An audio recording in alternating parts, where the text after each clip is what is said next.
My name is Jenny Stevens. I'm the director of the School of Public Policy and Urban Affairs. I'm also a professor of sustainability, science, and policy, and I am also affiliated with the Global Resilience Institute. As we kick off Earth Week 2020, a celebration of 50 years of Earth Day and environmental activism, we are gathering together virtually today. So thank you very much for joining us. I'll be moderating this hour-long session, and we have a great set of panelists who will offer a diversity of perspectives and insights on climate action and social justice during COVID-19. We will be exploring whether and if and how this is a time for transformation. So before we begin, I want to review a few logistics. Everyone is muted except for our panelists. In the top right corner of your Zoom screen, you can choose either speaker view or gallery view to manage your video. We suggest that you select speaker view so that you will be able to focus on whoever is speaking. After each of the panelists have shared their insights and perspectives, we'll have some time at the end for your questions. And we will use the chat box for that. So if you'd like to pose some questions, you can use the chat box. I also want to thank you all for joining and coming together during this time. Strengthening our social networks during these isolating times is more important than ever. And so thank you for taking the time to join this webinar. And please keep in touch and get involved after this session. On the website where you registered for this session, we have links to multiple different ways to get involved and take action. And throughout the next few weeks and months, we'll be hosting additional webinars like this. And we also have the Myra Craft Open Classroom here at Northeastern University, which some of you are already familiar with, which is literally an open classroom where everyone and anyone around the world is invited to join. So before introducing our panelists, I wanted to first frame the conversation. As our human society continues to struggle to contain this highly contagious, deadly virus, our world has been abruptly disrupted in the past few months. For many of us, our attention has been focused on the immediate threat of COVID-19 and on the many losses in our own communities and around the world. During this time, in some ways, it has been very difficult to think about anything else other than the disruption from the virus. But in other ways, we are all being forced to reconsider what is most important for human society and recognize more explicitly the importance of investing in people and communities to ensure that everyone has access to healthcare, economic livelihood, healthy food, housing, and education. As we are now facing a massive rebuilding and restructuring with huge public and private investments, it is critically important that we are all involved in co-creating a better future for all. Although the climate crisis may still seem like a distant future threat, the climate crisis has many parallels to the COVID-19 crisis. So there is much that we can learn and much we can leverage from what is happening right now. In thinking about the COVID-19 crisis and the climate crisis, the levels of societal disruption predicted by scientists are similar. The disparate negative impacts among communities of color, immigrants, and low-income families are also similar. The lack of public investment to prepare for the crisis and prepare for the level of disruptions are similar. A kind of widespread collective denial that the threat is real is also similar. And the financial and political focus on supporting big businesses rather than prioritizing public health and the public good is also similar. But in addition to these similarities, there are also many more direct connections between the COVID-19 pandemic crisis and the climate crisis. An increase in new contagious viruses as a result of the changing climate has been predicted by climate health experts for decades. And the abrupt reduction in travel and the slowing down of manufacturing and other parts of the economy has drastically reduced the burning of fossil fuels, so climate pollution has declined dramatically in the past few months. For a long time, many climate activists have been pointing out the need to transform away from fossil fuel reliance and stop building new fossil fuel infrastructure. And now with the current disruption, it is becoming increasingly clear to all that investing in fossil fuels has not been a good investment. The oil industry has plummeted, and the energy sector, primarily fossil fuels, has been the lowest performing of all sectors in the S&P 500. Of all the parallels and connections between the COVID-19 crisis and the slower moving climate crisis, perhaps the most important for us to discuss is the need for large societal transformation to rectify the growing economic inequities and racial and socioeconomic injustices that so many of our systems in society have been perpetuating. The public health crisis of COVID-19 and the emerging climate crisis are both elevating the dangers to humanity of a society with such deep inequities. But revealing these dangers also provides a window of opportunity for change, and that is what we want to discuss here today. We have 4 panelists with us who are each going to share their insights on the possibilities for transformative change. These speakers are Professor Matt Nisbet, who's a professor of communication and public policy here at Northeastern. Then we have Ted Landsmark, who's a professor and director of the Dukakis Center for Urban and Regional Policy. Then we have Carl Meekin, who's an environmental science undergraduate student and a research assistant with the Initiative for Energy Justice here at Northeastern. And Carl is also a member of the Boston chapter of the Sunrise Movement. We also have Maria Kimiluka, who is the VP for Facilities Management here at Northeastern. So I've asked us to begin by asking each of the panelists to introduce themselves and share their perspective on the opportunities for transformation related to climate action and social justice during the pandemic. So Matt, why don't you start us off? Hi, I'm Matt Nisbet. I'm a professor in communication at Northeastern, and I also have an affiliate position in the School of Public Policy. And maybe I'm not the best person to start off, but I don't expect there to be strong opportunities for transformation on climate change moving forward. And I think there's a number of reasons why. I think one is, we're kind of living in this world now of what is radical uncertainty. So it's very difficult to make predictions. And I want to maybe hedge any predictions that I make given the extreme uncertainty that we're facing. But if you think about what's happened over the last 6 weeks, in a matter of 6 weeks, at a pace we could never have imagined, life has been completely transformed, not just in the United States, but across the world.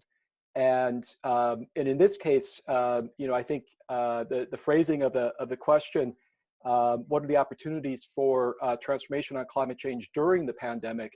Well, I don't think the pandemic is ending. This is a decade-long process that we're moving into in terms of dealing with the immediate risks that we have now, which will be with us for a number of years, and then recovering from the impact of the pandemic. So much like the war on terror during the 2000s was sort of a master frame for almost everything in American politics. And over the last couple of years, sort of been rising on the agenda has been, as a master frame, the climate emergency. But I think that era is over now. I think we're moving now into a long-term period where the pandemic and all its different impacts will be front and center on the public's mind and the political mind for a number of different reasons. Just at the scientific and technical level, there's a lot of hope about a vaccine, but we're probably, at least 2 years, 5 years away from having a vaccine, if we have a vaccine at all. In the meantime, we're going to be really focused on ultimately ramping up to 1 million tests a day and administering those tests while building out this huge public health surveillance system, which will raise questions of privacy and individual rights and social control. We're on our way. We're at 25 million people unemployed. We're on our way maybe to 40 million at a pace and a scale that we've never seen before, including the Great Depression. Our federal agencies have been hollowed out under the current administration. They're not trusted. They're not performing in the way that they should. So even as Congress and the federal government has leveraged already $6 trillion on behalf of emergency response and recovery, it's unclear whether the federal government can actually administer that money in a way that's effective and gets to the people in the places that it needs to go. At the international level, we're seeing a sort of an acceleration of what was already happening, was a return to the nation state rather than international cooperation. And what that means, I think, for climate change is both at the national level, at the international level, it's sort of the end of climate emergency politics. It's very difficult. Any people that have studied sort of the rise and fall of social problems understand things like an issue attention cycle in public arenas. When you have this master issue that's so immediate and so encompassing, it's very difficult to talk about a climate emergency in the context of actually facing a real emergency or an immediate emergency, such as the pandemic. It sort of washes out and pushes away the carrying capacity, the capacity of the public or political arenas to focus on anything else. So in terms of the opportunities for change, I think what is happening at the national level is somewhat interesting, is that at least in the immediate term, there's a recognition for the expanding role of government and the need for things like deficit financing at an extreme level of government programs and bipartisan support, for at least for now, for that level of spending. So there is a changing possible notion of government. I think we could see elements of what's been talked about as the Green New Deal being passed as part of stimulus legislation, or something like an infrastructure bill, or bills as part of stimulus related to innovation and things like energy and agriculture. But it won't be talked about as a Green New Deal, and it won't look like as the Green New Deal has been proposed, mostly because anything that's passed will have to be able to appeal both to the center and the right. And unfortunately, the language and the politics of the Green New Deal has been mostly aimed at and targeted to and appealing to the progressive left. So I think, elements of that are things like an expansion of healthcare and the portability of healthcare, because we'll be moving into an even bigger gig economy where people are losing their jobs or working as independent contractors. We're going to see a reshoring of production and supply chains, particularly around the production of things like antibiotics and pharmaceuticals and vaccines and healthcare supplies. I think there's going to be a risk aversion even among multinational corporations and over-reliance on places like China or single countries, and moving back maybe to regional and domestic production. I think there'll be a conversation around a universal basic income, and also a willingness to think about taxing wealth, particularly I think the sector that's going to do the best. And it also raises questions again around a whole set of questions related to big tech, but big tech in Silicon Valley is going to do really well as a sector. So I think there's going to be a willingness to actually require corporations like Apple and Google and Amazon to pay corporate taxes in the United States and to raise those corporate taxes. But ultimately, I think at the international level, I think the Paris deal is over. I don't think it had much of a possibility of being successful. I think that there's going to be an unwillingness to engage it in terms of international cooperation. The pandemic is going to swamp any attention to meeting the voluntary targets set out by the Paris deal. And I think it's going to be very difficult to mobilize public concern or political will around the 1.5 degree target, which I don't think was possible to begin with. And the good news, though, is that the economic downturn, which will be prolonged, and the reduction in things like international travel and new habits and attitudes about consumption and other things, I think it will accelerate, which we were already on without major policy, potentially a 2 to 3 degree world by the end of the century. So again, we're just living in this age of just radical uncertainty, where I think we're just now in this new world of pandemic politics. Will be very difficult to talk about climate change as a front and center issue, and any action on climate change will be linked and integrated into anything that we're doing on the pandemic. Well, thank you, Matt. And that relates to this phrase recently that others have been saying, that all politics are now climate politics. We might not be able to use this framing of climate as a motivating factor because everything could be dominated by the pandemic. yet a lot of the things that we're going to be investing in are going to have an impact on climate change. So thank you for that. And let's move now to Ted. Could you provide your insights? Thank you. Well, I do very much think that this is a major policy inflection point. We have been dealing with climate change and the issues around it as though it is a kind of slow, evolving degradation and abuse of the environment.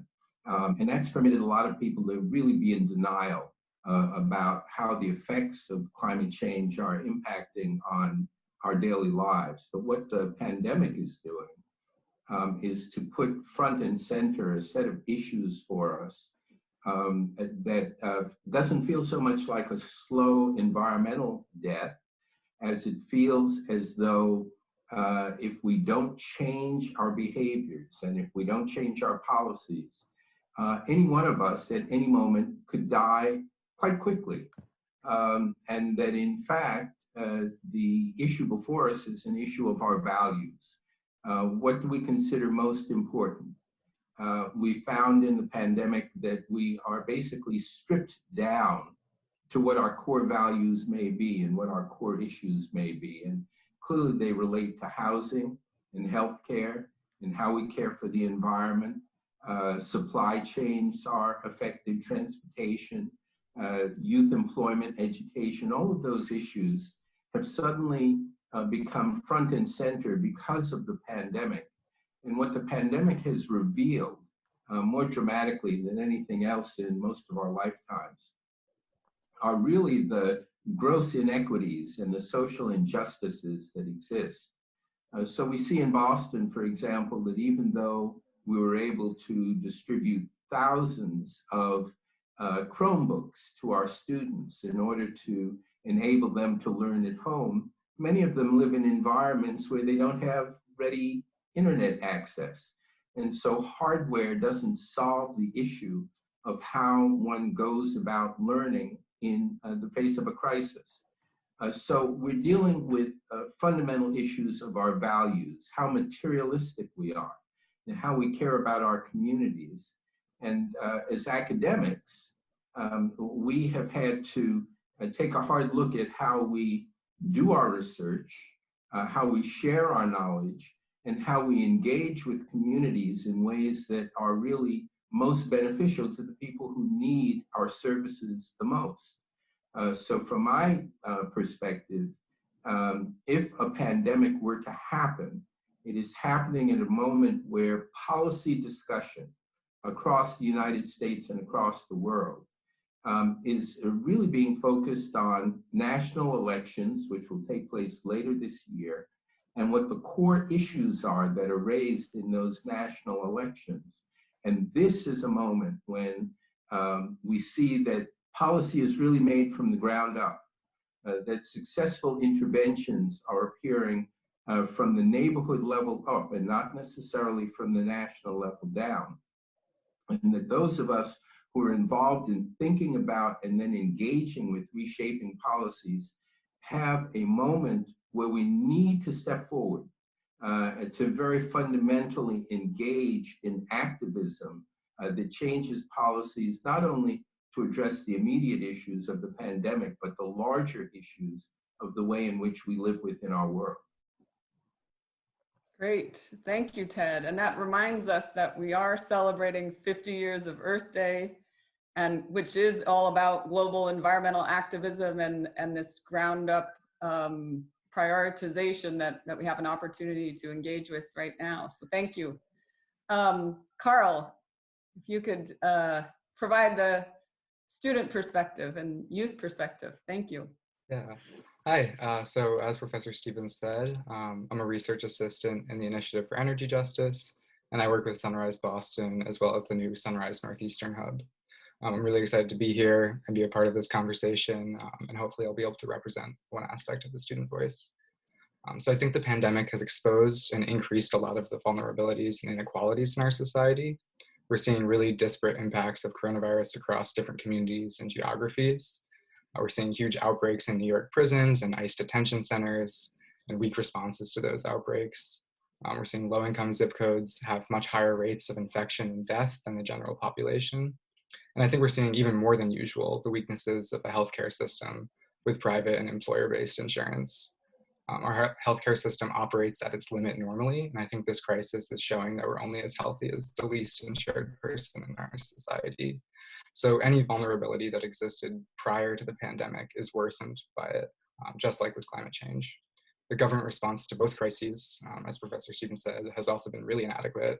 One-time $1,200 stimulus checks aren't going to do much for the millions of people that have been laid off.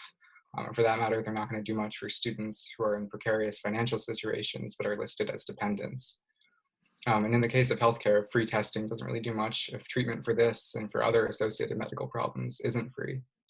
So I think that in this moment of crisis, we can do two things. The first is focus on getting immediate relief to those that need it most. So focusing our short-term calls and petitions and phone banks on getting relief for laid-off workers, for the provision of healthcare, and for hazard pay and PPE for the people that are always the backbone of our society, but are more visible as such right now. The second is to reflect and think about how the climate justice and activist movement intersect with other movements for justice, and focus our current advocacy efforts, even if they're remote, on supporting those movements.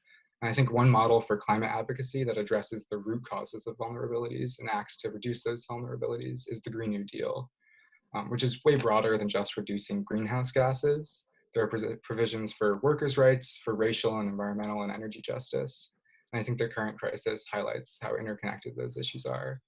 We're going to need really serious spending to help people and communities recover from the crisis. And I think the Green New Deal provides a good model for what progressive investment in communities rather than in the economy as an abstract looks like, especially as constant climate-related crises become the new normal. I think a green recovery from this crisis could look like federal assistance to put people back to work on the transition to renewables, cleaning up the air and preventing other respiratory illnesses. We could have the creation of millions of federally funded green jobs with worker protections and avoid a situation like the one in the aftermath of the 2008 financial crisis, where people went back to work, but in gig economy jobs without protections. We could also put people to work on getting housing for all, which would help address the homelessness crisis. So I think the Green New Deal gives us a model for how we can respond to crises in a way that centers justice. And I think COVID-19 makes the case for the importance of not being myopic in our approach to impending crises. We can't prevent all the negative effects of this virus just by providing free testing, just like we can't prevent all the negative effects of climate change just by getting solar panels on some roofs. So both COVID and climate change are having and will continue to have disparate impacts, and our response to both of them should address that. And so while it's kind of challenging to know that we probably won't see Earth Day 2020 be the pivotal moment in our movement for a Green New Deal as it might otherwise have been, the pandemic exposes and exacerbates vulnerabilities in our society and shows us more than ever the importance of centering justice in our work. And I think that during the crisis, that work could look like virtual teach-ins and actions, which Sunrise has been doing a lot of, and we have a couple more coming up this week. If people are interested, I'd be more than happy to connect anyone to those opportunities. And I think panels like this are also great ways to spread knowledge and perspectives. And so I'm really glad to be a part of this conversation. Thank you, Carl, and thank you for providing a lot of specific suggestions on some of the connections here. Maria, can we turn to you and hear your insights? Maria, I think you're still muted. Can we unmute Maria? Okay. Hi. Yeah, there we go. Yeah. Thank you, Jenny, so much for the opportunity today and everyone's perspective. I tend to take a little bit more of an opportunistic view of the situation we're in right now. Transformation during this time of pandemic is, I believe, of utmost importance. And its effect on us as humans and our ability to interact in our communities and society. There are three, in my mind, important factors happening at this time in history. We have the pandemic, we have a pretty impactful financial crisis, one of which we're not quite sure the depths that we will go into at this point in time. And I think really closely related to that and equally as impactful but is silently happening, and or maybe not so silently if you're watching it, is the Russian-Saudi Arabia price wars. And in my mind, all three of those coming at the exact same time really magnifies our need to focus on social justice and climate action to have impact, because I think these things playing off of each other create a certain opportunity that allows us to invest in climate action, invest in resiliency within our communities, and allow us to take this point in time and change it into a juncture where we can be more active for social justice and seeing the opportunities by investing in global renewables. Large energy companies are really looking for a way, I hate to say it, but to be profitable. The idea of divestments and not being able to secure profit in a time like now will want them to continue to pivot and invest, like what was happening prior to the pandemic, in green energy and green energy solutions. And those focus and that investment, I think, is going to be critical to helping us think about the global renewable supply chain, creating jobs, jobs at the local and community level. Like Matt had mentioned, this notion of having everything created or manufactured in certain countries around the globe isn't going to be helpful moving forward.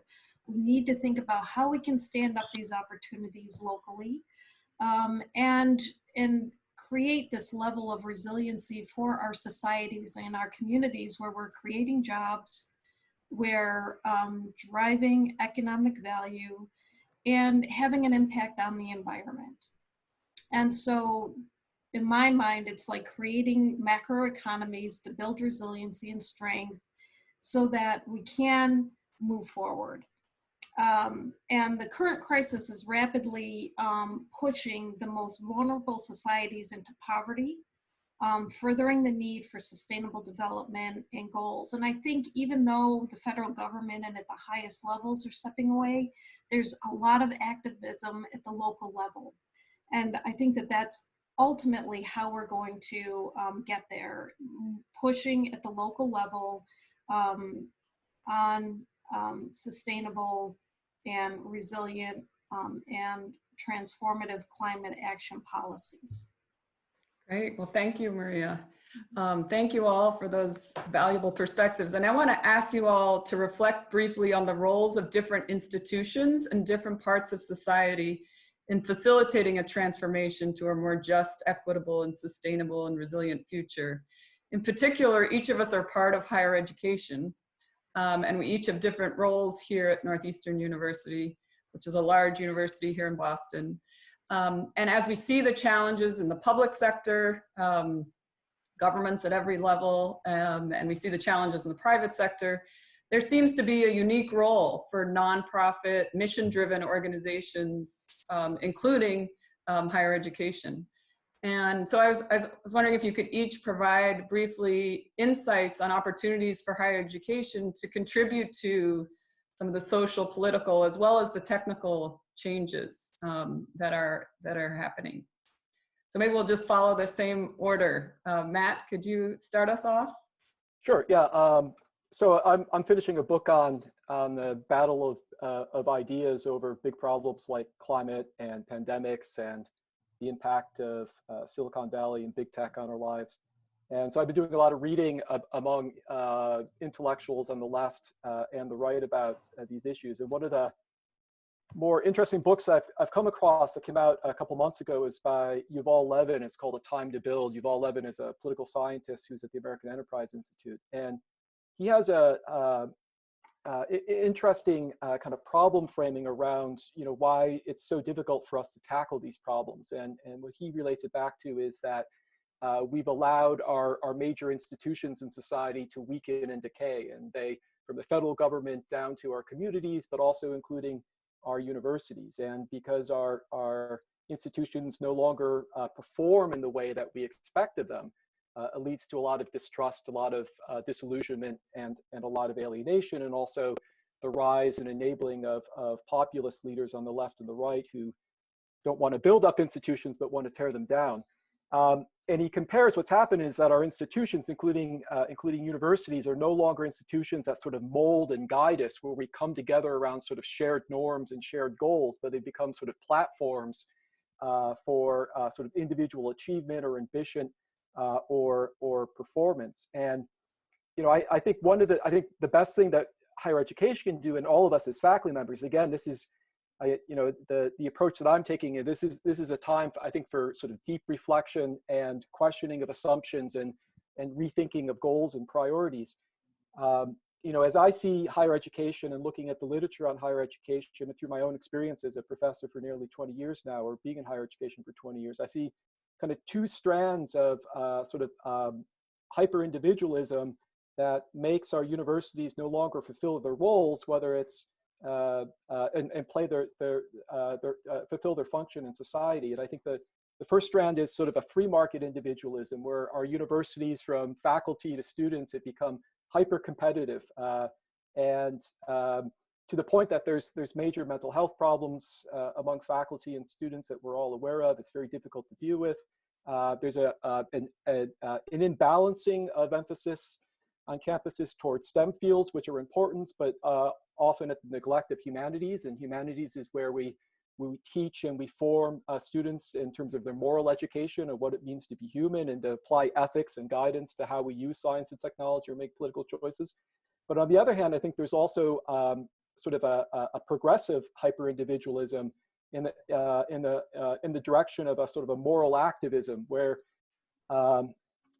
institutions themselves are perceived as being oppressive and as exclusionary of different places. I think we've been distracted by debates over things like safe spaces and free speech and microaggressions that I think have universities have lost credibility on that standpoint.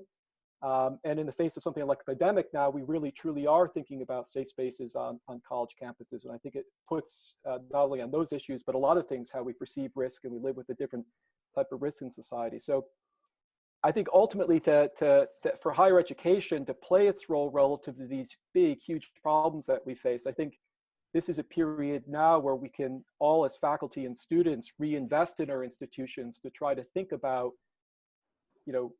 what is a proper role of self-governance? What should be the goals in terms of education? What role should universities play in society? And that's not only important for solving problems, but also in terms of the future of higher education and its resilience, because I think, I'll just finish with that. I think we're ending a 20-year period where I think higher education has built this model around the assumption of sort of a never-ending sort of world is flat globalization.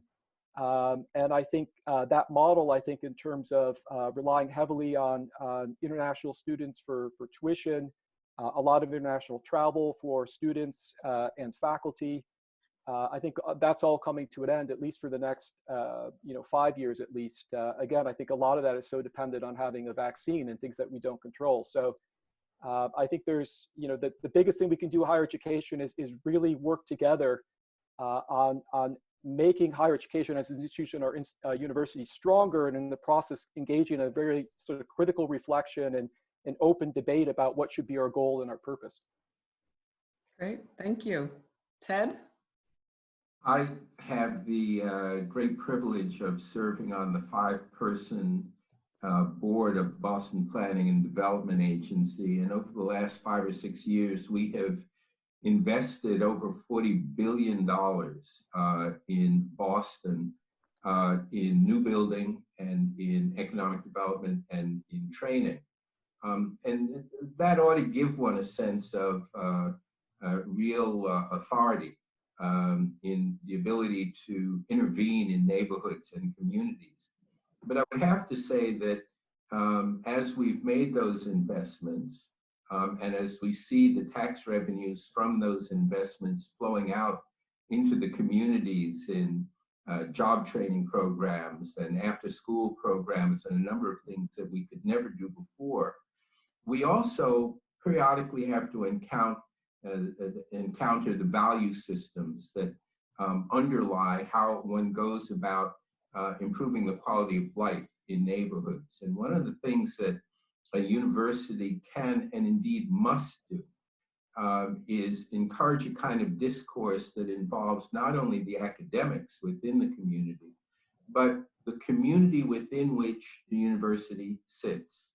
Northeastern has extraordinary opportunities because we are surrounded not only by a great museum and wonderful playing fields and some of the very best hospitals in the world, but we're also surrounded by public housing developments and the city's vocational school and a community college and a school with a strong technical orientation. And it seems to me that it's incumbent on us to assist in bringing people together around our core mission, which is education, research, and discourse, and to involve community people in those discussions about how we move forward when we make our economic investments, how we go about educating not only students who come to us from around the world, but students who live in the public housing in our neighborhoods. How do we connect in a technological way with our vocational high school? How do we create consortia that will bring all of our schools together in productive ways that help to enhance economic development in our neighborhoods? We try to do that kind of thing through discussions that we have in our Wednesday evening open classrooms, which this fall will focus on post-pandemic recovery strategies. What has happened in the past, what has worked, and what hasn't? Well, clearly this is a moment as we look forward to think about what those strategies need to be moving forward. And we need to involve our urban residents and our adjacent communities in that discourse in a way that really improves the quality of life, not only for our students and our faculty and our staff, but for all of the people in the adjacent communities around us. Thank you. Carl. Yeah, thank you. I think universities can contribute to just social change in a couple of different ways.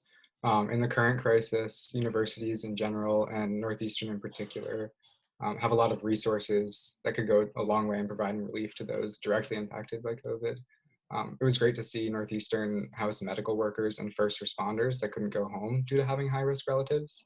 But I think it would be also really great to see Northeastern and other universities take steps to house other vulnerable populations.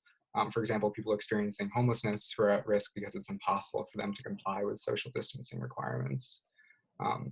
As Professor Landsmark was saying, especially given Northeastern's historical relationship with our neighboring communities, I think this crisis gives us an opportunity to take steps to rectify past injustices. Moving forward, I think this means things like fulfilling our payment in lieu of taxes and contributing to the city's climate resiliency efforts through research and advocacy. Internally, I think Northeastern could also do a lot to make our response just for the entire Northeastern community. It was good to see Northeastern continue to pay student workers, especially in light of the fact that many students got left out of the federal government response. But it's troubling that they didn't extend the same support to dining hall workers. I think Northeastern should also be taking steps to compensate RAs who, as a result of the university shutting down, lost their housing and their jobs at the same time. So in addition to pushing for social change outside of Northeastern through research and advocacy and activism, it's important that we also extend those pushes to everyone within the Northeastern community. One thing that's been really great to see was all of the mutual aid efforts that happened in the wake of the crisis and the university shutting down. Seeing students check in on each other and supporting both informal and more formalized mutual aid efforts has been really uplifting. And I think moving forward, Sunrise Northeastern is looking to adapt the principles of a national Green New Deal to what we're calling a Green NU deal. We're in the early stages of figuring out what this looks like, but we want to make the process of writing it as inclusive as possible. And just like the Green New Deal nationally, we want to avoid having a single issue approach to climate change. We think that a climate action plan that focuses only on greenhouse gases misses the fact that climate change will have deeply inequitable effects across communities, just like COVID. So while we're still very much in the early stages, This is going to include things like better pay and protections for workers at Northeastern, as well as steps to support our surrounding communities with the transition to renewables and resilience to climate change effects. Thanks. Great, thank you, Carl. Maria. Hi. Thank you. I think that higher education really does play an important role in contributing to social and political as well as technological change. And I think it's critical, and it starts at leadership across higher education.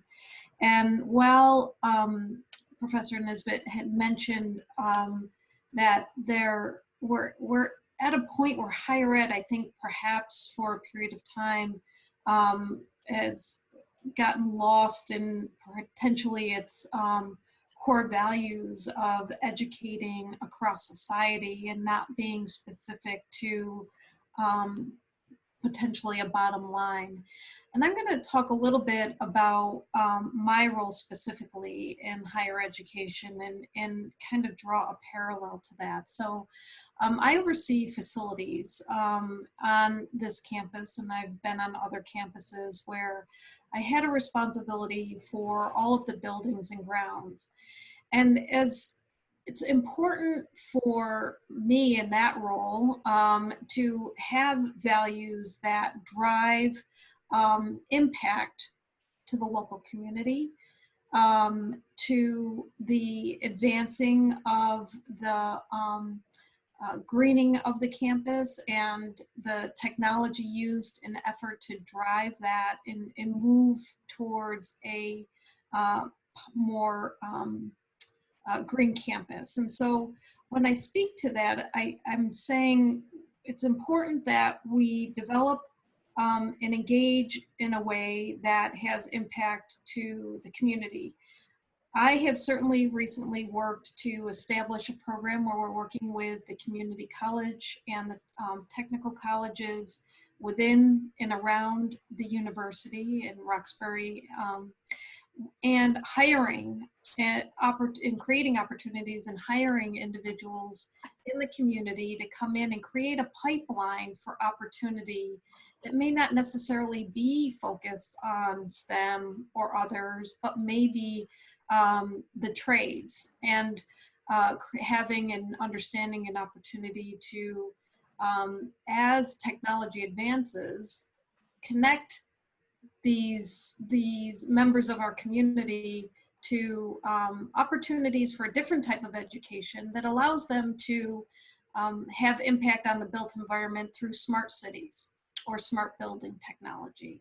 So as we use technology to help our buildings and infrastructure use less energy and be greener, we also create and use and implement that technology to train our staff and train the community to have prosperous careers and be engaged at the local level. I think all of that really helps us create opportunities just within my department to have an impact at the local level and at the community level. But I do think it's an important time for us to pivot to be a more resilient industry.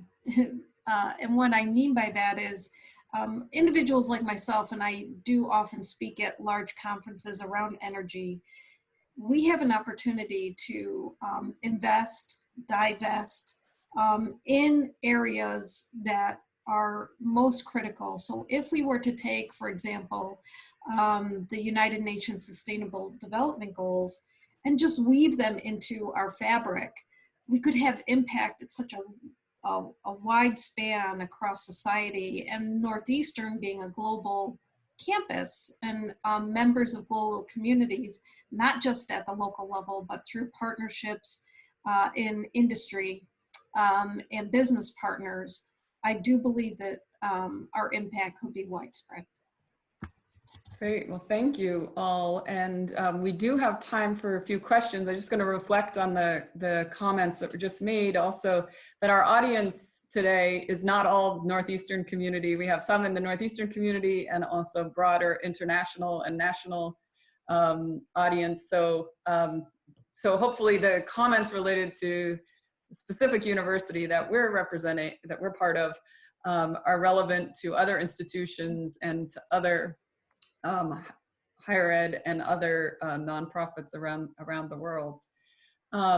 So what I'd like to do now is take a few questions, and we are using the chat box in the Zoom function to take a few questions. And I think I'll start with Mukesh Gupta asked, we've talked a lot about inequalities kind of within our society, but he's also asking about what about the widening north-south divide, and could COVID provide a springboard to a new political relationship between the global north and south? I don't know which of you are most, would like to speak to a more global perspective on that. Matt, would you like to talk to that? Or Maria? Yeah, I think it might actually be, at this point in time, quite challenging. We see currently, because of COVID, a challenge just working from state to state and borders, and this notion of lockdown and a decrease in the opportunity to travel. And so this notion of north and south and working beyond, borders, I think will be something that will be interesting to watch as we evolve. But I think on the short term that I think that's an area that will not be a place of opportunity. Yeah, I agree. I think, like, the optimist would say that this creates the opportunity for more international cooperation, more international aid from rich countries to poorer countries. But I think the realist, as we're seeing, is you're going to see a much stronger gravitation towards nation-state focused, self-interested. We even see that between Germany, the US, and China, and the competition over vaccines, or supply chains on masks. Even internationalist countries like France and Germany have stopped international travel and other things. So we'll have to see what happens. But I think at one level, at some point, if aid to and again, like the impact of the pandemic itself and its economic impact will just widen any existing inequality, both within countries and globally. Particularly, and as GDP slows in developing countries, these developing countries will become less resilient to climate impacts and also less resilient to future pandemics. So to the extent that aiding poorer countries can be defined as a national security interest in stopping future pandemics from happening, right? Which, in fact, in reality, that's the case, is that we want to be able to build out these countries, help these countries build out their public health infrastructure and provide aid to them. And any failed state will be a site of potential future pandemics and outbreaks, as we saw with Ebola in West Africa. So it'd be very difficult to contain. So I don't know what's going to happen, but I would say the realist in the short term, at least for the next few years, it's going to be a very nation state centric international world. So we've getting quite a few questions coming through. Oh, Ted, go ahead.